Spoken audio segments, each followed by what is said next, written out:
We start with the UTEP Miners. We always said we want to watch UTEP play with the big boys, and they sure got their chance. UTEP visiting the 11th ranked Texas Longhorns, but without their starting quarterback in Zach Greenlee. Greenlee suffered a slightly torn MCL, a slightly separated shoulder, and a broken finger last week, and he still finished the game. But he was a no-go tonight, and instead KVIA getting his first career start. And what a tough matchup he had. Coach Kugler and Charlie Strong chatting before the game, and hey, who's that? Kevin Durant cheering on his alma mater. So after a UTEP 3-and-out to start the game, the Longhorns' first drive was nearly perfect. Shane Buechele to Ja'Cory Warwick for the first touchdown of the game.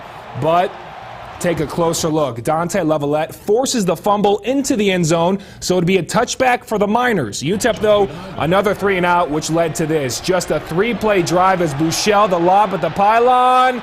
And Gerard Hurd comes down with his first touchdown as a Longhorn. Texas would go up 10 until Aaron Jones. It doesn't matter the team. He's going to run all over you no matter what. 51 yards to cut the gap to 3, but that was the only action the Miners would see in the end zone.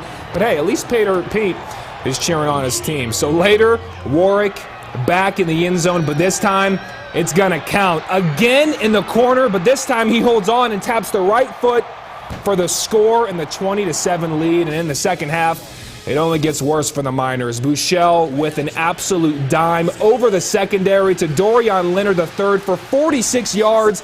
KVIA only threw for 42 yards compared to Buechele's 244 yards and 4 TDs. UTEP only 10 first downs all night as they lose badly, 41-7. We gave them short field opportunities. There was too many. In fact, I thought the defense played pretty well.